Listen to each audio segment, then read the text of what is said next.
अच्छा, पहले थोड़ा सा ना चीज़ों को देखते हैं, फिर वापस आते हैं। इंडियन ओशन नाम सुना हुआ है ना? आपको पता है कि 3-4 जो हैं वो मेन ओशंस हैं, ठीक है, जिसके अंदर Indian ocean one of the main ocean है। एक कोटेशन जो है ना उसको तुम्हें रट्टा लगाना है। कोटेशन है कि whoever controls Indian Ocean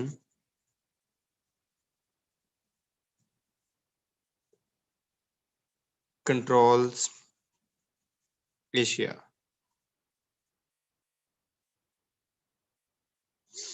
Whoever controls Indian Ocean controls Asia. चलो फिर मैं बोल रहा हूँ ना, तो फिर ये साथ साथ करते जाओ। खैर है, इसको पता नहीं क्या मसला है। This ocean is key to 7 seas.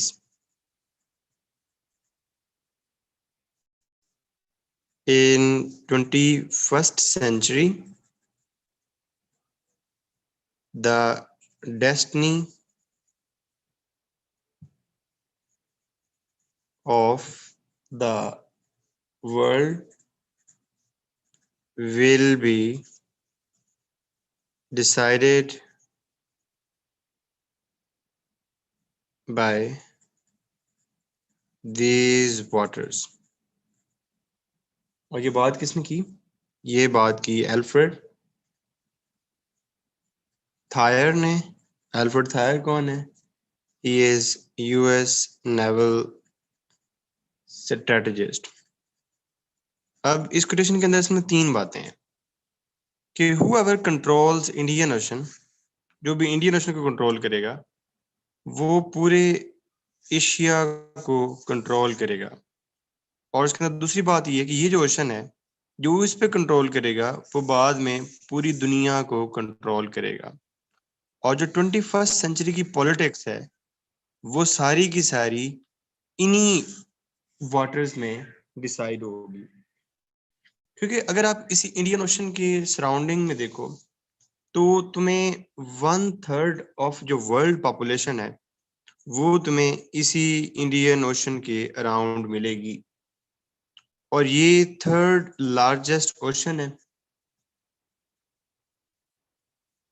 और दुनिया का जो 20% ओशनिक एरिया है, मतलब जो जितने समंदर हैं उनका जो 20% ओशनिक एरिया है वो ये एरिया है। और more than around 36 countries plus minus इसको बॉर्डर करते हैं। But unfortunately this is home to international border trade route navigation. So this is fortunately it is home to this Indian Ocean is home to international trade route navigation। अभी मैं आपको दिखाता भी हूं कि ये किस तरह होम है।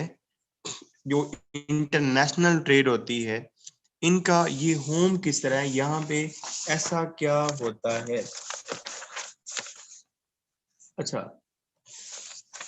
बिफोर गोइंग डीप मैं कुछ चीजें तुम्हें मुझे बड़ी जरूरी लगी। आप में से कुछ को तो पता होंगी लेकिन कुछ को अगर नहीं पता तो मैं वो जरूर बताना चाहूंगा।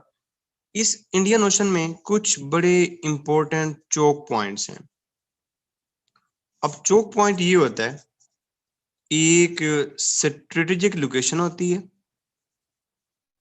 सी के अंदर, एक स्ट्रेटेजिक लोकेशन होती है जहां पे कोई एक की कंट्री कंट्रोल कर रहा होता है और जहां पे वो कंट्री ब्लॉकेड करके इंटरनेशनल लेवल के पे उस चीज का इंटरनेशनल इम्पैक्ट क्रिएट कर सकता है। जो पॉइंट क्या होता है कि सी के अंदर एक ऐसी स्ट्रेटेजिक लोकेशन होती है जिसको एक की कंट्री कंट्रोल कर रहा होता है, जो उसको ब्लॉक करके इंटरनेशनल इम्पैक्ट क्रिएट कर सकता है। तो इस इंडियन ओशन के अंदर there are multiple choke points, जैसे स्ट्रेट ऑफ हार्मूज, ये बड़ा इंपॉर्टेंट चोक पॉइंट है। उसके बाद सुइज कनाल, अगेन बहुत इंपॉर्टेंट चोक पॉइंट है।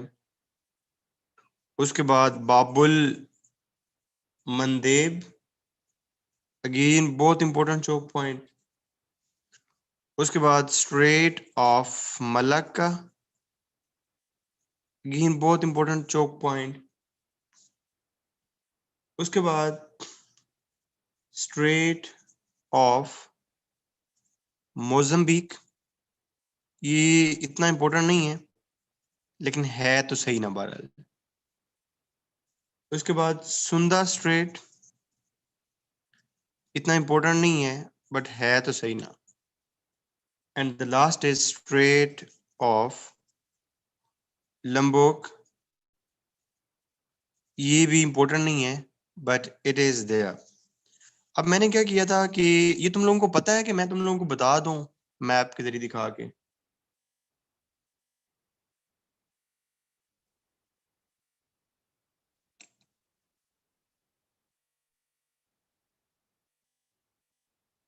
अच्छा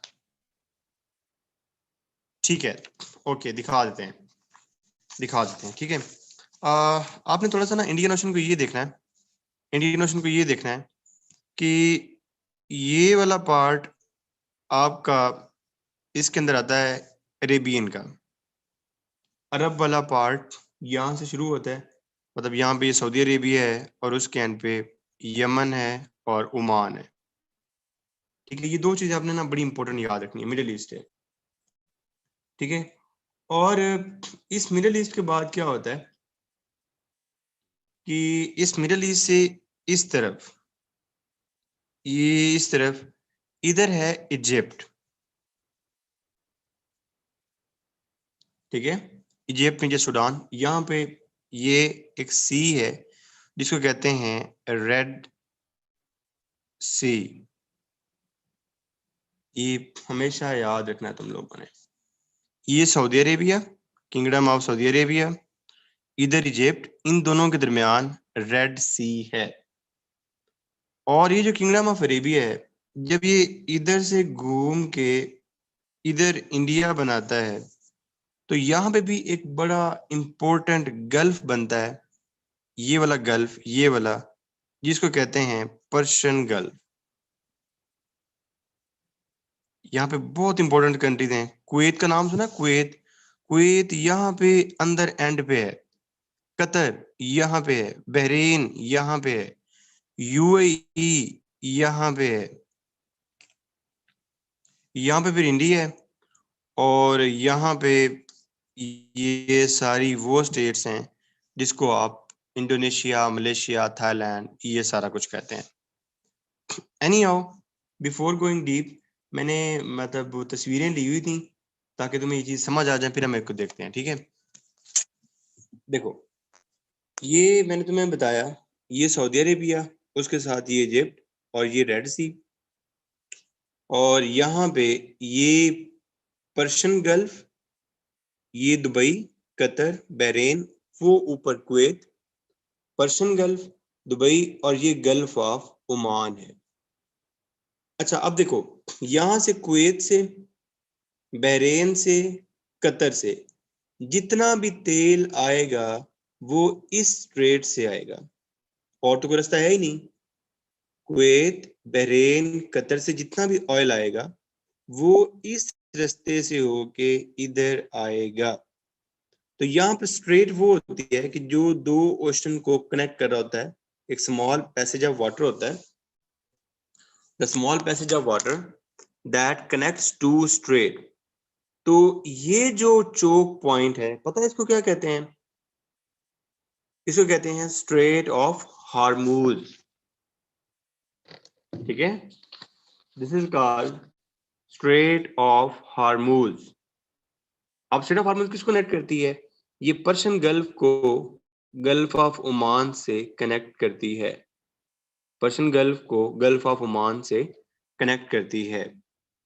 ये देख लो, ये देखो, अब इधर ये पर्शियन गल्फ, ये कतर, ये बहरीन, ये कुवैत, ये सऊदी अरेबिया, ये यूएई, ये ओमान, और यहाँ पे देखो ये स्ट्रेट ऑफ हार्मूज बन रही है, ये पर्शियन गल्फ और ये गल्फ ऑफ ओमान और ये अरेबियन सी, और ये अरेबियन सी इंडियन ओशन का पार्ट है। Look at it more clearly ताकि तुम्हें क्लियर हो जाए, बिल्कुल पता चल गया स्ट्रेट ऑफ हार्मूज का। नेक्स्ट है स्ट्रेट ऑफ मलाक्का। अब देखो ऊपर ये मलेशिया है और नीचे ये इंडोनेशिया है। सिंगापुर नहीं, सिंगापुर तो बहुत छोटा सा, इसको आप फॉर द टाइम भी इग्नोर कर दो। ये मलेशिया है और ये इंडोनेशिया है। इन दोनों के दरमियान जो स्ट्रेट गुजर रही है that is called straight of Malacca. और देखो इन कंट्रीज के साथ जितना भी इंटरेक्शन करना है, या अगर आप इधर से आ रहे हैं, आप बे ऑफ बंगाल में और आपने इधर जाना है, तो यही एक रास्ता है कि जिससे घूम के आपने इधर जाना है, और यहाँ पे कोई रास्ता नहीं है। Very important.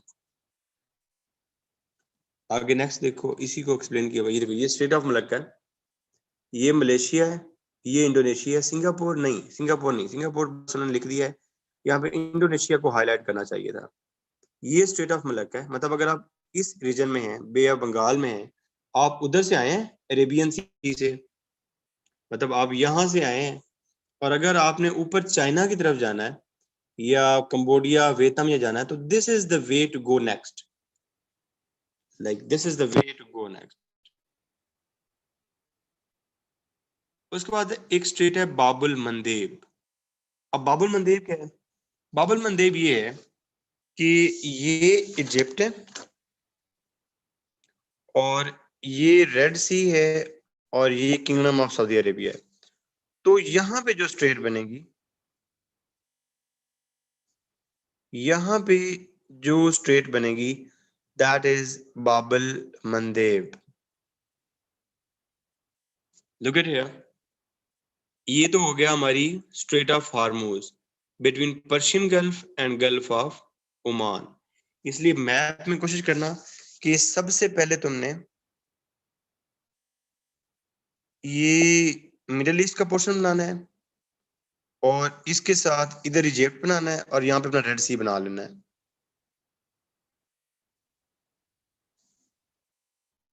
और उसके बाद इधर पर्शियन गल्फ बनाना है, यहाँ पे तुम लोगों ने ये इंडिया वाला पोर्शन बनाना है। तो मैप पे शो करने के लिए इधर हमेशा कौन सी होगी स्ट्रेट? यहाँ पे ये वाला जो चोक पॉइंट है बाबुल मंदेब, और जो यहाँ पे चोक पॉइंट होगा वो क्या होगा? Straight of Hormuz.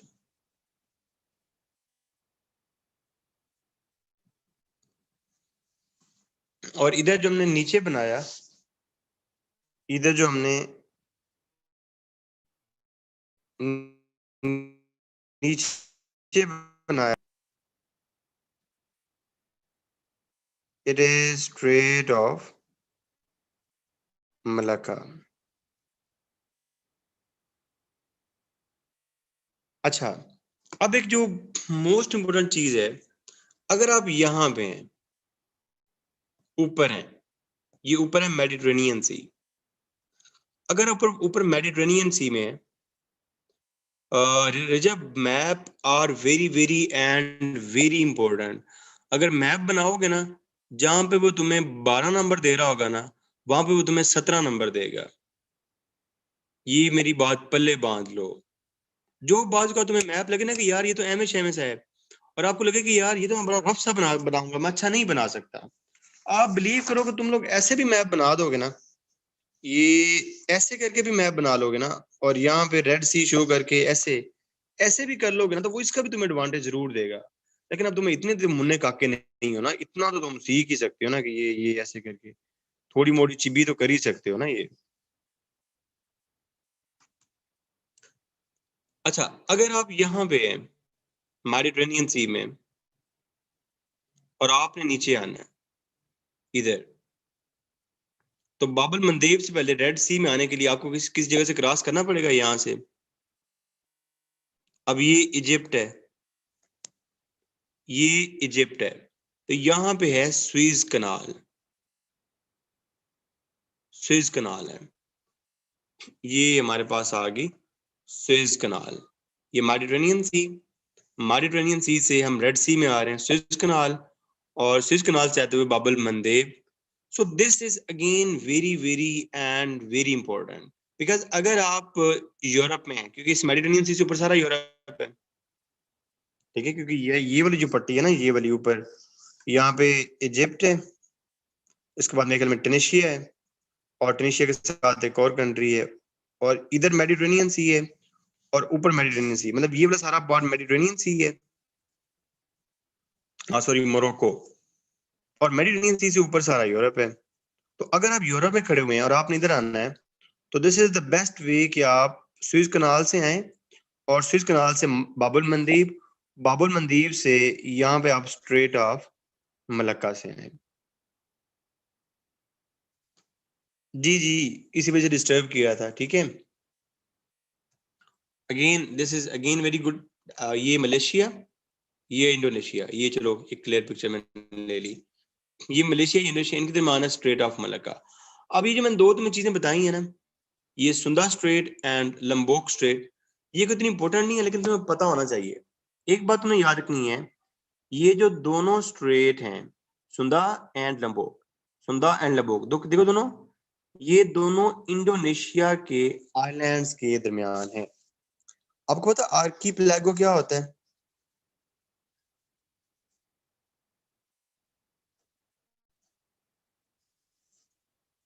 आर्कीपेलागो होता है, मतलब ग्रुप ऑफ आइलैंड्स को कहते हैं, और जो ये है Indonesia, that is a group of island. तो ये जो दो स्टेट हैं, असल में ये इनके आइलैंड्स के दरमियान हैं। देखो, ये लंबोक स्ट्रेट है, ये बाली उनका एक बड़ा खूबसूरत किस्म का आइलैंड है, आप में से में भी कोई गया भी हो, गया है कोई, और ये लंबोक है, इनके दरमियान जो स्ट्रेट है that is called Lombok strait. And the next is here, ये इंडोनेशिया का एक दूसरे दो मेन आइलैंड है, सुमात्रा एंड जावा, और यहाँ ये सारा जावा सी है, इन दोनों के दरमियान जो स्ट्रेट है that is Sunda straight. Okay, तुम लोगों ने मैडागास्कर का नाम सुना है? एक तो तुमने मूवी देखी होगी ना, मैडागास्कर।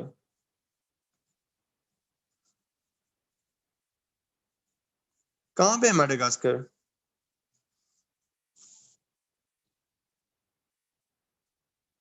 ये जब तुम अफ्रीका का मैप बनाते हो ना ऐसे करके,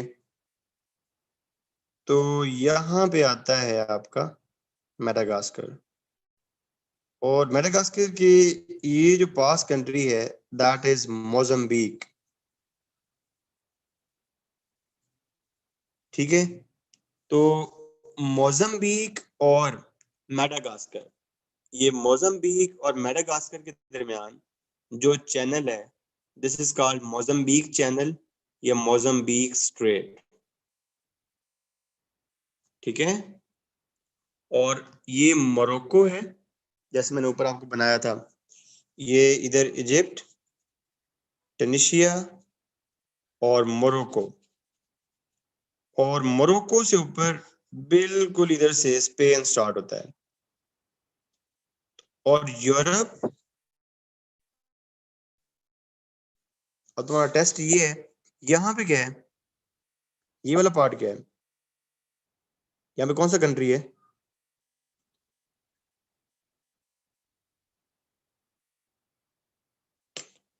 ये यहाँ पे कंट्री है कोई? मर जाओ सारे, दिस इज मेडिटेरेनियन, अभी तो पढ़ाया है, मेडिटेरेनियन है। ये रेड वाला कौन था, उसको तो मैं क्या कहूँ अब। मेडिटेरेनियन इधर इजिप्ट के बाद, ये इजिप्ट वाला है मेडिटेरेनियन, सॉरी रेड सी।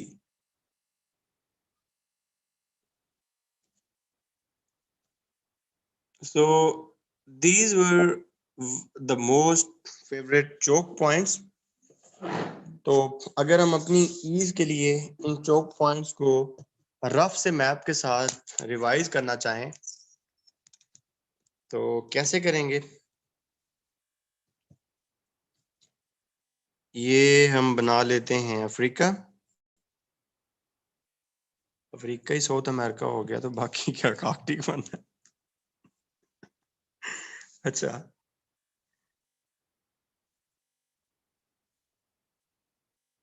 ये अफ्रीका और अफ्रीका के साथ ये मिडल ईस्ट, मिडल ईस्ट के साथ ये इंडिया और ये सारी यहाँ पे लिटोरल स्टेट्स। अब मैं पॉइंट्स पे नाम रखूंगा, बताना तुमने मुझे, ठीक है? ओके, इस चोक पॉइंट को क्या कहते हैं? वेरी गुड, हारमूज, शाबाश। तुम लोग अभी तेज हो गए हो कि बचपन से ही ऐसे तेज थे? यहाँ पे इस चोक पॉइंट को क्या कहते हैं? बाबल मंदिर, ठीक है। इस चोक पॉइंट को क्या कहते हैं? मलक्का। तुमने सारी जिंदगी ये भी जब तैयारी कर रहे होगे, एक पॉलिसी सुनी होगी, स्ट्रिंग ऑफ पर्ल पॉलिसी, सुनी है? स्ट्रिंग ऑफ पर्ल पॉलिसी असल में है चाइना की। ये चाइना की पॉलिसी है। चाइना इस पॉलिसी के अराउंड ये इंपॉर्टेंट एक स्ट्रिंग ऑफ पर्ल बना रहा है, मतलब मोतियों की लड़ी बना रहा है। अब मोतियों की लड़ी ये है कि ये लड़ी है, ये लड़ी है, और इसमें मोती क्या है कि जो इंपॉर्टेंट पोर्ट्स हैं वो मोती हैं। अब वो जो इंपॉर्टेंट पोर्ट्स हैं वो मैं बताता हूँ कौन सी हैं, लेकिन उनका कंसेप्ट तुमने याद रखना है कि जितनी भी पोर्ट्स इसके इंपॉर्टेंट चोक पॉइंट्स के अराउंड आती हैं, वहां पे इंडिया अपनी ये चीज, अपनी मिलिट्री बेसिस और सारा कुछ बना रहा है। अच्छा, एक तुमने इंपॉर्टेंट बात याद रखनी है, ये लफ्ज कभी नहीं भूलना, SLOCS, स्लोस क्या होता है?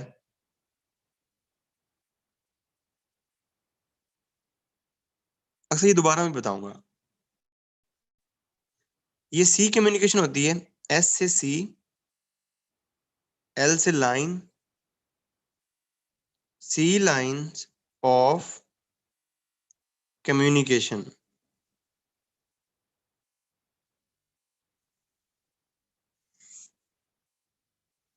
सी लाइन्स ऑफ कम्युनिकेशन। अब यहाँ पे इतनी फिट किस्म की सी लाइन ऑफ कम्युनिकेशन है ना,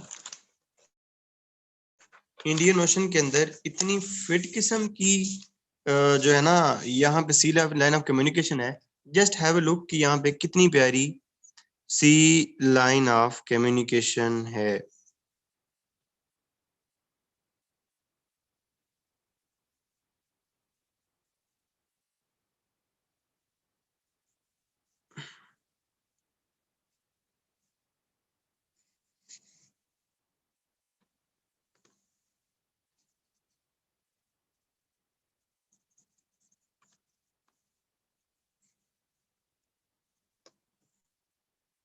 तुम लोग यूरोप में हो और तुमने चाइना में आना है, एसएलओ कौन प्रोवाइड कर रहा है? Indian ocean.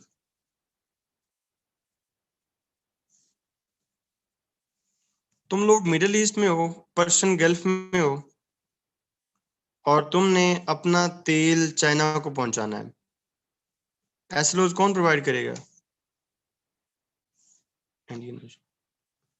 तुम अफ्रीका में हो और तुमने अपने हीरे, जवाहरात, गोल्ड, डायमंड चाइना में पहुंचाना है, एसएलओ कौन प्रोवाइड करेगा? Indian ocean. So this Indian ocean is very very very important. आप चाइना से निकलें, स्ट्रेट ऑफ मलक्का आए, इधर से पर्शियन गल्फ चले जाएं। आप चाइना से निकलें, स्ट्रेट ऑफ मलक्का से जाएं, रेड सी, रेड सी से क्रॉस करें, स्विस कनाल, सुएज कनाल से यूरोप में आ जाएं। आप अफ्रीका किसी कंट्री में बैठे हुए हैं, यहाँ से निकलें, स्ट्रेट ऑफ मलक्का क्रॉस करें और आप चाइना में चले जाएं। सो this is very very and very important. ठीक है,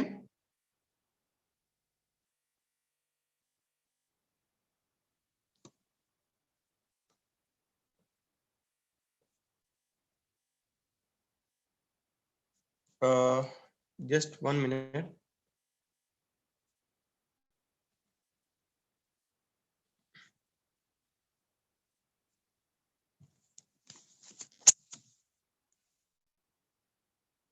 ये मैप नजर आ रहा है?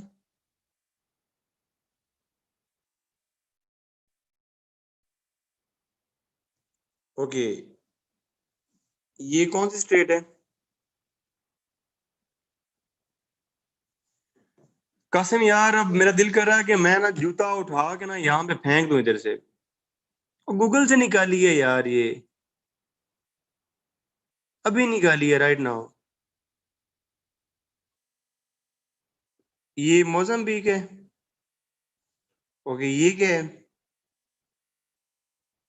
ये वाली, यमन वाली, ये सुएज कनाल, ये हार्मोज। और ये देखो, देखो जितनी भी तुम्हारी सारी सी लाइन ऑफ कम्युनिकेशन है, जितनी भी तुम्हारी सी लाइन ऑफ कम्युनिकेशन है, ये पूरे रीजन को जो इंटीग्रेट करती है, ये इंडियन ओशन से इंटीग्रेट करती है। That much is the relevance of Indian ocean. इसलिए इसीलिए इसने कहा था एल्फ्रेड थायर ने कि water whoever controls Indian Ocean controls Asia. This ocean is key to seven seas. In 21st century, the destiny of the world will be decided by these waters. इसी बात पे यकीन हो गया अब कि नहीं हुआ? इन काफरों की बातों में हम यकीन क्यों करें यार? हम यकीन करेंगे हजरत अल्लामा खादिम हुसैन रिजवी की बातों पे, जो हमारे हीरोज हैं। अच्छा, why it matters? Why it matters? Why it is that much important? तुम लोगों की 80% of जो ऑयल ट्रेड है that goes through this, ये है कि इसी एरिया में तुमको सारे मसाइल नजर आएंगे। जितनी भी पोटेंशियल न्यूक्लियर कॉन्फ्लिक्ट्स हैं, वो कहाँ पे चल रहे हैं? इसी एरिया में चल रहे हैं।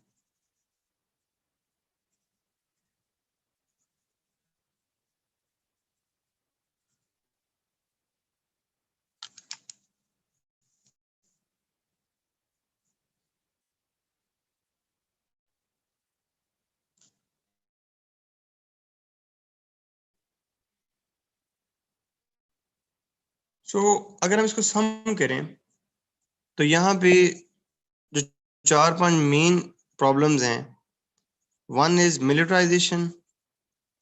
अब मिलिटराइजेशन यहाँ पे क्या हो रही है? मिलिटराइजेशन कौन कर रहा है? One is US strategic interest है बहुत ज्यादा इस चीज के अंदर, इसलिए यूएस इंडिया को अपने साथ मिलाना चाहता है। यूएस सिंगापुर को अपने साथ मिलाना चाहता है, और यूएस ने जापान को तो अपने पास रखा ही हुआ है। उसके साथ एक और ब्लॉक आ जाता है, दैट इज चाइना। चाइना ने रशिया को तो अपने साथ मिलाया है, गवादर को डेवलप करके सी पैक के जरिए पाकिस्तान को अपना हिस्सा बनाया हुआ है। और चाइना कोशिश कर रहा है कि वो स्ट्रिंग ऑफ पर्ल पॉलिसी पे काम करके यहाँ पे और भी कंट्रीज को अपने साथ जोड़ लें।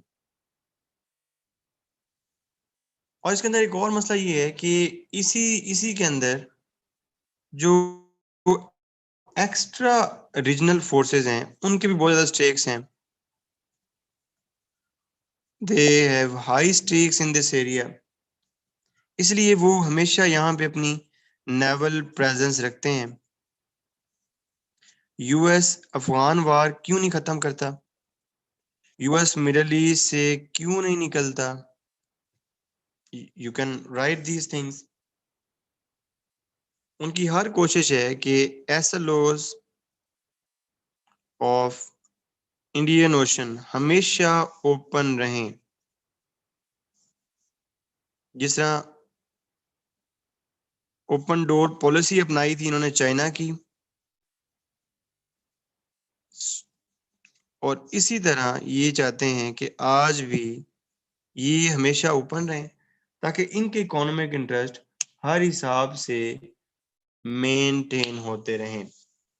और इन्हीं चक्रों की वजह से जो भी तुम्हें आज पर्शियन गल्फ में सारे मसाइल नजर आते हैं, जो मसला तुम्हें ईरान में, इराक में, और ये सारी चीजें, this is due to extra regional forces. और यहाँ पे मसला ये है, यहाँ पे एक और मसला ये है कि यहाँ पे जितने भी सिक्योरिटी थ्रेट्स हैं, जितने भी सिक्योरिटी थ्रेट्स हैं, वो सारे के सारे नॉन ट्रेडिशनल हैं। एक भी ट्रेडिशनल सिक्योरिटी थ्रेट नहीं है। थ्रेट किसके है? पायरेसी का थ्रेट है। कभी सोमालिया आपके ऊपर कब्जा कर लेता है, कभी कोई कर लेता है, कभी कोई कर लेता है। थ्रेट किस चीज का है? यहाँ पे क्या कहते हैं उस वॉर को जो कोई और लड़ता है?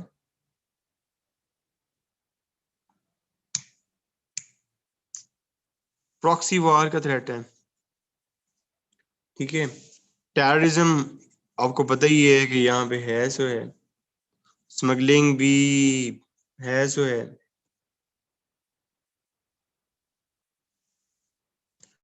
So what can be taken, the need of the our is कि जो रीजनल फोर्सेस हैं, वो जो रीजनल फोर्सेस हैं, जिस तरह वो आसियान को आगे लेके जा रहे हैं, जरूरत इस समय की है कि सार्क भी इकट्ठी हो।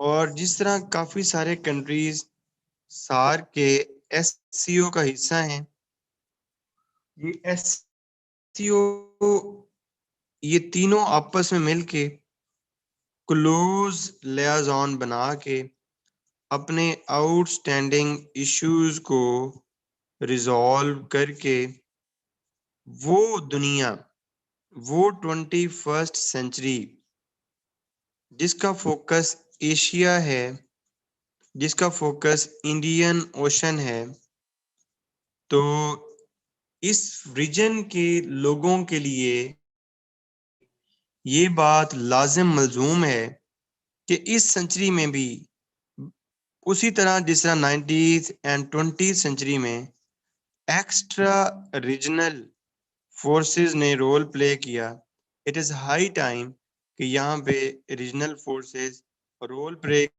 करें और वो इक्विटेबली सोर्सेज को डिस्ट्रीब्यूट करके अपने आउटस्टैंडिंग इश्यूज को सॉल्व करें ताकि इस रीजन की गुर्बत खत्म हो और वो ग्लोबल नॉर्थ जो दुनिया को हमेशा कंट्रोल करता है उसको टफ चैलेंज मिले, और ग्लोबल साउथ से कंट्री निकल के ये ग्लोबल साउथ का धब्बा जो अपने साथ लगा हुआ है इसको हमेशा हमेशा के लिए खत्म कर दे।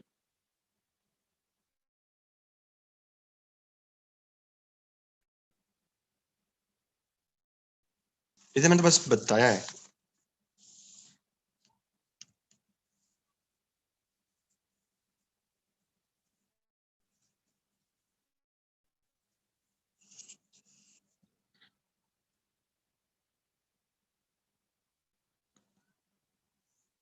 यार बच्चे ये पॉइंट सारे यहाँ पे लिखे हुए हैं, ठीक है।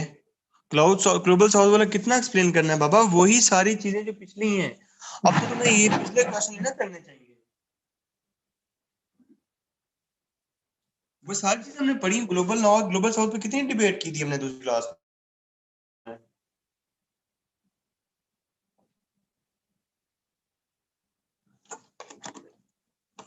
हाँ ना, इसका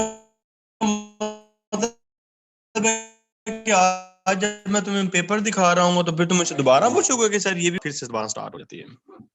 very good Zara. Brand line.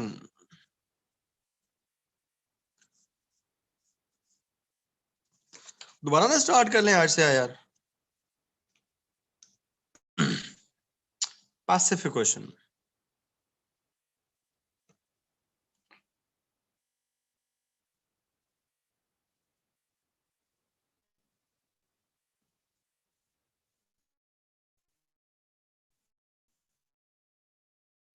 The of politics will be decided in Asia, not in Afghanistan or Iraq, and the US will be right at the center of action. किसने कही थी ये बात? कोई गैस कर सकता है?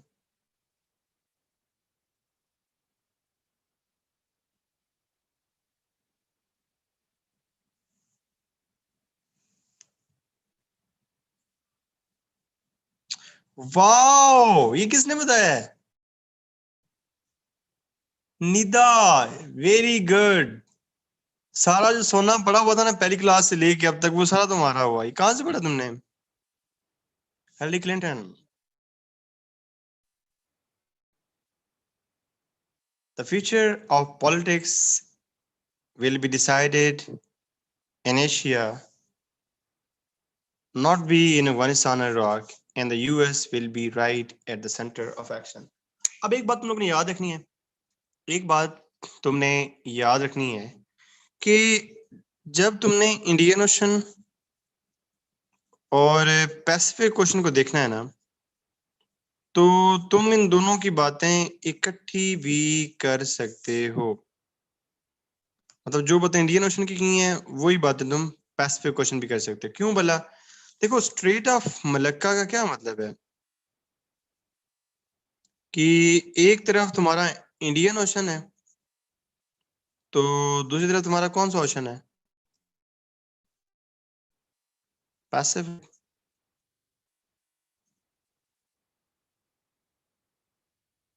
सारे पॉइंट्स सेम है, सारे पॉइंट्स ऑलमोस्ट सेम है। बिकॉज ओशन में ये नहीं होता कि क्लियर डिवाइड होती है कि यार ये एक ओशन है और ये दूसरा ओशन है। ओशन ऑलमोस्ट मिले होते हैं। असल में होना ये चाहिए था, इनको कोर्स इस तरह बनाना नहीं चाहिए था। कोर्स इस तरह होना चाहिए था कि सारी डिबेट्स दो ओशंस के अराउंड घूमनी चाहिए। किस किस में?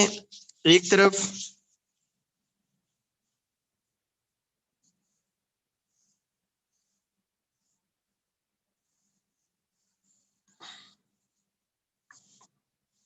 अ,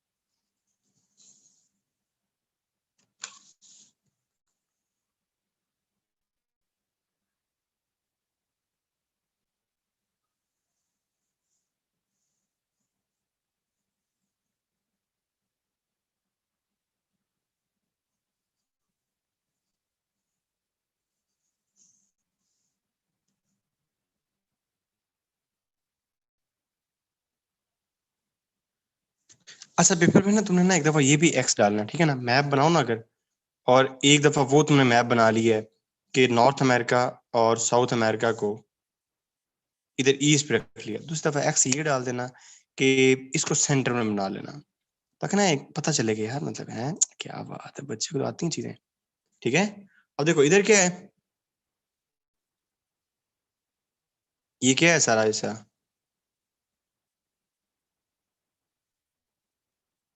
रशिया, एशिया, ठीक है ना?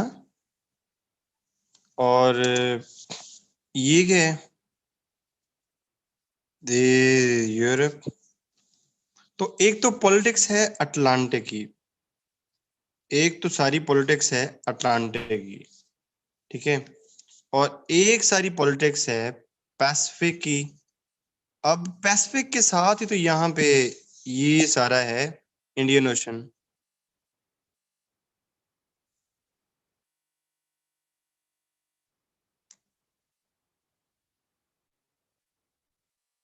यूएस क्या कहता है? यूएस बड़ी मजे की बात करता है। यूएस कहता है कि वी आर नॉट ओनली, यार मुझे ना कभी कभी ना शक होता है, शक मुझे ये होता है कि ये जो यूएस वाले हैं ना, इनके ऊपर अल्लाह को ज्यादा ही मेहरबान है। नहीं, तुम्हें नहीं लगता यार? मतलब तुम इनकी लोकेशन देखो, तुम इनकी ज्योग्राफी देखो, तुम इनका गवर्नमेंट स्ट्रक्चर देखो, मतलब जिस तरह मुआवजे नहीं होते किसी के साथ, जैसे मन्नो सलवे उतर रहे होते हैं, मुआवजे जिस तरह होता है मुआवजा, सो इट्स ए मुआवजा, मतलब आउटस्टैंडिंग, परफेक्ट एवरी टाइम।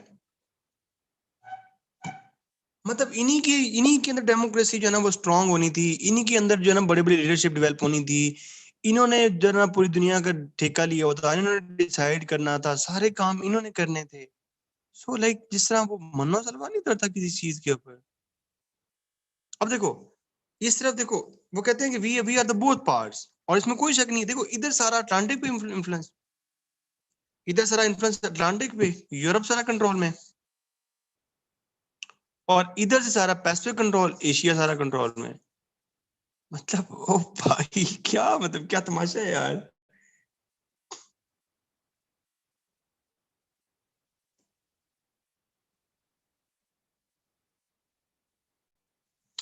अच्छा, अभी ये जो एशिया पैसिफिक बैलेंसिंग है ना, मैं इसके आपको तीन मेन पॉइंट्स बताता हूँ, वो ये आपने पेपर में लिखने हैं। लेकिन पीर पुत्री, ये एक रिक्वेस्ट है मेरी कि दो दफा ना पेपर में मैप जरूर बनाना। एक दफा वो वाला जो हम जनरली बनाते हैं लोग, और एक दफा ये वाला मैप बनाना है। इस एशिया पैसिफिक रीबैलेंसिंग का जो एक एस्पेक्ट है यूएस का, वो तो है सिक्योरिटी एस्पेक्ट। अब सिक्योरिटी एस्पेक्ट क्या है इसके अंदर? सिक्योरिटी एस्पेक्ट ये है कि कोई भी अगर बाहर से बेलेजिरेंसी क्रिएट हो रही है इनके लिए, तो उसको काउंटर करना है इसके अंदर। अब बेलेजिरेंसी कौन है, इनको बेलिजेंट कौन लगता है? आजकल तो एक ही लगता है, साथ में ये लगता है।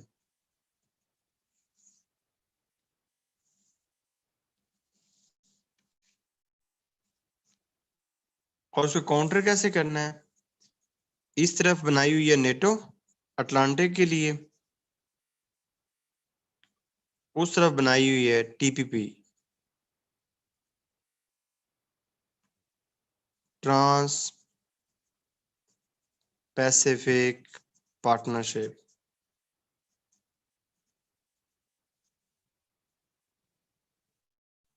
मतलब अटलांटिक के लिए नेटो,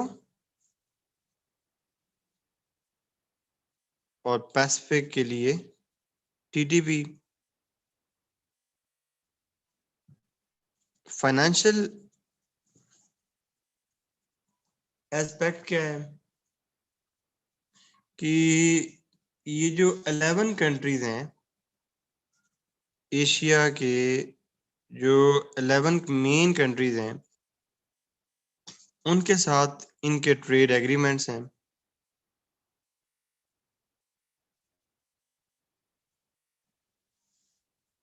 और डिप्लोमेटिक एस्पेक्ट क्या है इनका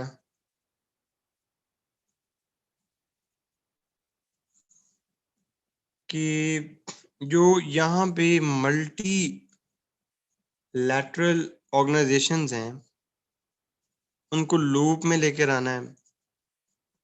और अभी यूएस की जो करंट फॉरेन पॉलिसी है, उसका मेन एस्पेक्ट यही है कि किसी तरह आसियान को हम अपने लूप में लेकर आए,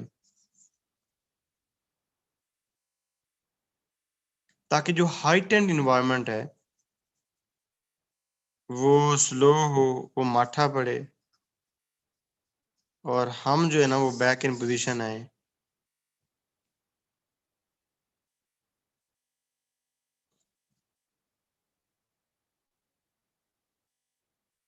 और जो चाइना की हॉस्टिलिटीज हैं वो उनको कम करें। और यहाँ पे जो मेन इशू है, यहाँ पे जो मेन इशू है जिसका सबसे ज्यादा मसला है, दैट इज साउथ चाइना सी। ये क्या बकवास है? Okay, hello. हाँ,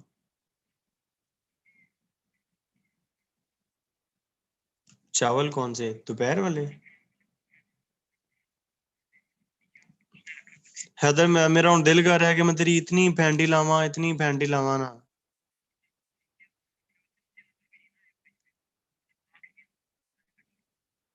वो मैं तुम्हें पता है, मैंने कीमा शीमा मुझे अच्छा भी नहीं लगता और मैंने बड़ा बेदिली से खाया। हम्म। चल फिर इस तरह करके ना उनको गर्म कर, साथ में एक अच्छी सी चाय बना। नहीं नहीं नहीं, फ्रूट फ्रूट मैंने नहीं खाना। तो इस तरह करो कि ना वो चावल ले आओ गर्म करके, और ना साथ में ना चाय ले आओ। जाहिर बात है। ओके। नहीं नहीं, उसका वो फ्रूट ना ले आओ, बल्कि ना उसका शेक बना लो, शेक ले आओ। तीनों चीजें ले आओ, चाय भी ले आओ, शेक भी ले आओ, और वो चावल भी ले आओ। ओके। सॉरी। अच्छा,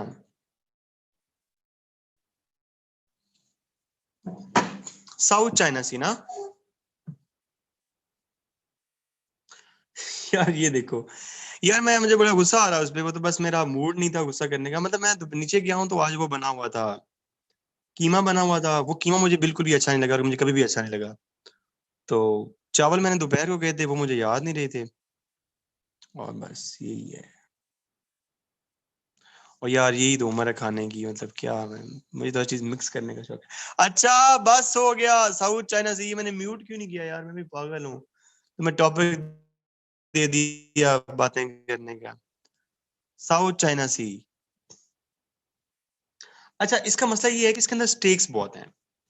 इसके अंदर स्टेक्स बहुत ज्यादा हैं। ठीक है, स्टेक्स किसके हैं? यहाँ पे चाइना के भी स्टेक्स हैं, यहाँ पे वियतनाम के भी स्टेक्स हैं। देखो ये चाइना सी किसकी कंट्री को बॉर्डर करता है, मैं तुम्हें ये बता रहा हूँ। साउथ चाइना सी फिलीपीन के स्टेक हैं, ताइवान के स्टेक हैं, ब्रुनाई के स्टेक हैं, मलेशिया के स्टेक्स हैं, एंड इंडोनेशिया के स्टेक हैं। सीन ये है कि चाइना ने अपना कोई पुराना जमाना कदीम का मैप निकाला है, और उस मैप से चाइना ने एक 9 डॉट पॉलिसी निकाली है। 9 डॉट लाइन पॉलिसी। ये मतलब चाइना ना एक किसने हिपोक्रेटिक, सॉरी, एक लाइन लगाई है यहाँ पे साउथ चाइना के राउंड की, ये जो एरिया ना सारा मेरा है। जबकि ये जो कंट्रीज हैं ये क्लेम करते हैं कि ये सारा एरिया इसका नहीं है चाइना का। 9 dash line, sorry, 9 dot line नहीं, 9 डैश लाइन। ठीक है। और चाइना कहता है कि सारा एरिया मेरा है, जबकि वो कहते हैं कि सारा एरिया नहीं है। ठीक है। अब इसके अंदर मसला क्या है? इसके अंदर मसला ये है कि भाई इसके अंदर काफी सारे ऑयल एंड गैस रिजर्व्स हैं।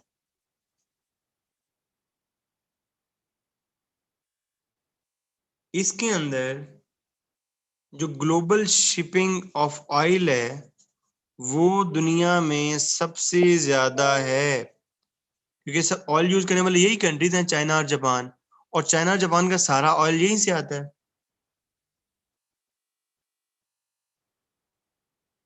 और इस कंट्री के अंदर, इस एरिया के अंदर बहुत स्ट्रेटेजिक आइलैंड्स हैं।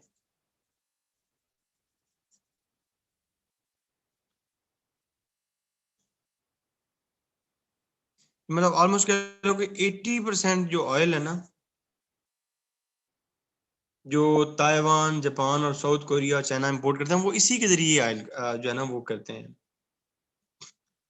और इसके अंदर बहुत इंपॉर्टेंट आइलैंड है, जैसे तुम लोगों ने सुना होगा स्पार्टली आइलैंड, नाम सुना होगा तुम लोगों ने।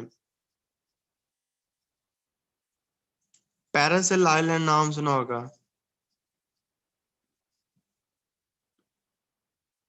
ये है यहाँ पे। तो it has a great stake there.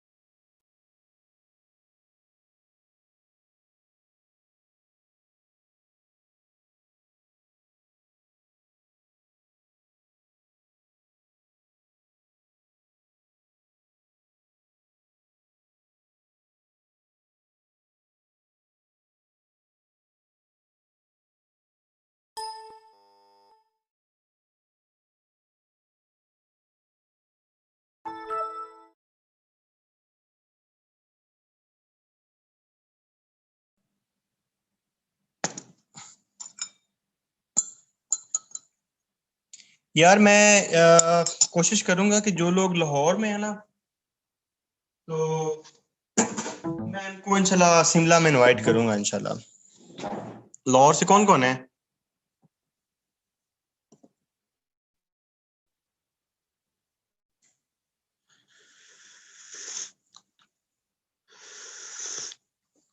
ठीक है, डन। इंशाल्लाह you will have a tea here, तो we will have a tea together इंशाल्लाह।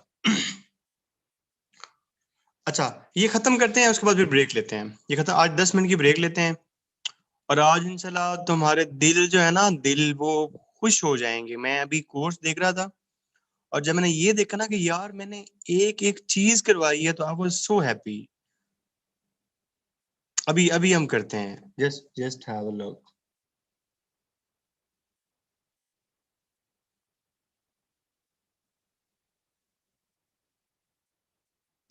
अच्छा, अब एक छोटा सा हिस्सा है, छोटा सा हिस्सा है, वो बस समझ लो, उसके बाद ये ऑलमोस्ट खत्म हो जाएगा। यूरो अटलांटिक में ना, यूरो अटलांटिक क्या होता है? यूरो अटलांटिक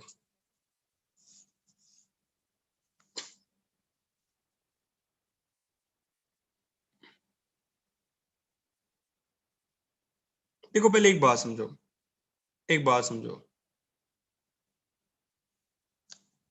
तो जो 20th सेंचुरी सारा चल रही थी, जो सारी 20th सेंचुरी चल रही थी, और अभी 21st सेंचुरी है। 20th सेंचुरी में स्टेज ऑफ पॉलिटिक्स क्या थी सारी? Euro Atlantic. और अभी स्टेज ऑफ पॉलिटिक्स क्या है? अभी स्टेज ऑफ पॉलिटिक्स क्या है? Asia Pacific. तो मेरे ख्याल में यूरो अटलांटिक की समझ आ गई कि what is euro Atlantic. So actually it's a western portion and it is eastern. यार ऐसे ही लिखना प्लीज, जिसे मैं पढ़ा रहा हूँ ना, ईस्टर्न अमेरिकन। ठीक है, इंक्लूडिंग यूरोपियन स्टेट्स। जी जी, यही है, मुझे पहले पढ़ा दिया आप लोगों को। Including NATO, 6/10 of world largest economies. दुनिया की टॉप 10 इकोनॉमीज में 6 यहाँ से हैं। 4/7 वर्ल्ड डिक्लेयर्ड न्यूक्लियर स्टेट्स यहाँ से हैं।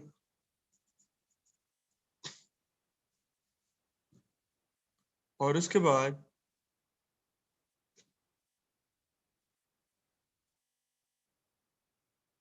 यहाँ पे मोस्टली अब जो है ना, वो ठंडी है। ठीक है, थोड़ी बहुत गैमा गैमी हुई थी। कब हुई थी, कौन बताएगा यार? इनाम दूंगा इसको मैं। रिसेंटली हुई है। हाँ शाबाश, थोड़ा सा और करीब आओ। नहीं, ब्रेक्जिट तो इंटरनल मसला है ना, 2014 में आई गेस हुई थी, एग्जैक्टली ना, यूक्रेन क्राइसिस जब हुआ।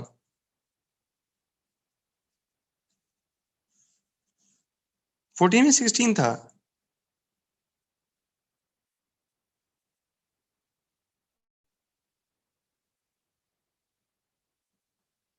यहाँ पे जब भी आए ना, बस तुमने ये लिखना है कि इस तरफ जब रोल एक्सपैंड हो रहा है एससीओ का, और रोल एक्सपैंड हो रहा है साइनोरेशन का, और रोल एक्सपैंड हो रहा है ये वो, तो नीड इस बात की है कि अगर बस इस तरह वो कभी भी क्वेश्चन नहीं पूछेगा। और ये एक टेक्निक भी है, याद रखना अपना, सितंबर अक्टूबर नवंबर दिसंबर ये जो महीने हैं ना, इन चीजों में जो चीज एक्टिव नहीं है ना उसको नहीं देखना, उस पर टाइम ज़ाया नहीं करना। एक चीज इस रीजन में कोई चीज है ही नहीं एक्टिव, तो उसको उस पर क्यों टाइम वेस्ट करना है। अब यहाँ पे तुम फैक्ट्स निकालने बैठ जाओगे, ये नहीं, जरूरत ही नहीं है, चीज एक्टिव ही नहीं है, एक चीज है ही पैसिव। तो ब्रेक से जाने से पहले ना, जस्ट बी विद मी, उसके बाद हम ब्रेक लेते हैं। Just be with me for the 5 minutes, और थोड़ी सी ना ये देखनी है एक चीज तुमने।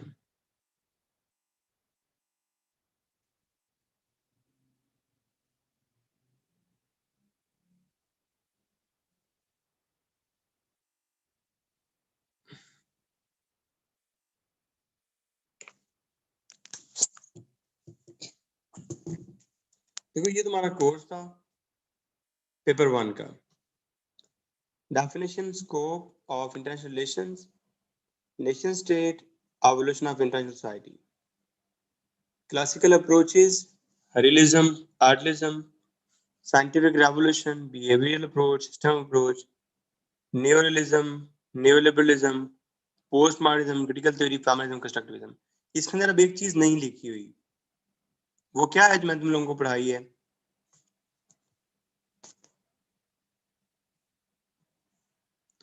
नहीं, नहीं, नहीं। Very good, great debates, great debates. तो जब भी अपना पेपर लिखना है तो उसके अंदर ग्रेट डिबेट्स जरूर रेफरेंस देना है, ताकि उसका इम्पैक्ट अच्छे से अच्छा पड़े, ठीक है।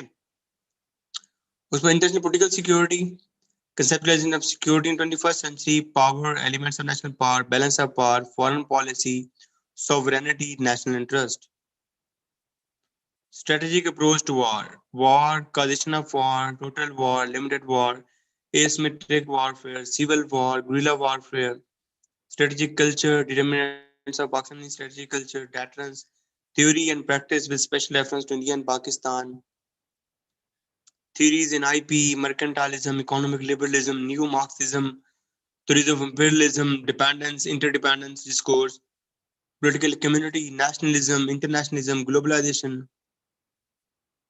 approaches to peace, diplomacy, international law, arms control, disarmament, and nuclear and non-proliferation regimes, international political institutions, United Nations, International Monetary Fund, World Bank, and International Court of Justice। मैं अल्लाह की ज़ात से चैलेंज करके कह रहा हूँ कि जितनी भी तुम्हारी बड़ी बड़ी अकेडमीज है ना, नोवा है या वर्ल्ड टाइम्स है या जो भी है, उसमें जो बंदा कोर्स खत्म करके आया हो ना, और अगर वो एंड पे ऐसे करवाते हो कि यार ये मैंने तुम्हें करवाया है, और फिर भी तुम मेरी कमर पीछे बातें करो, तो फिर बड़ा दिल दुखता है यार। अभी ये पेपर 1 देखा है, और मुझे एक बात देख के ना वो बड़ा दुख हुआ था, वो ये है कि एक ये भी था कि लोगों की क्लास होती है 6 बजे, लोग आते हैं 7 बजे और 8 बजे फारिग कर देते हैं। बट आई रेड, अगर क्लास 9 थी तो 9:05 पे आता था, और हार्डली जो शुरू वाली क्लासेस थी 10 मिनट्स या 15 मिनट्स ब्रेक होती थी, और खत्म होती थी 12 बजे।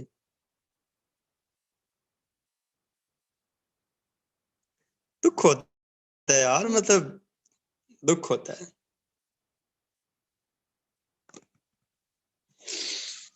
चलो ये पेपर 2 का भी देखो, उसके बाद आगे चलते हैं। ये था Russian revolution, fascism, League of Nations, Second World War। उसके बाद cold war, decolonisation in Asia and Africa, rise of United Nations and Soviet Union, era of tight bipolarity, detente, revival of the Cold War, end of history, clashes of decision, terrorism, globalization, unipolarity, world order, revival of multipolarity, League of Nations, United Nations, regional organizations, EU, reforms in UN, World Bank, foreign policy, USA, Russia, China, India, Pakistan, EU, South Asia, peacemaking, peace building, ये जो था south Asia specially between India and Pakistan, ये वो Afghanistan, cold war, Soviet union, Mujahideen, al Qaeda,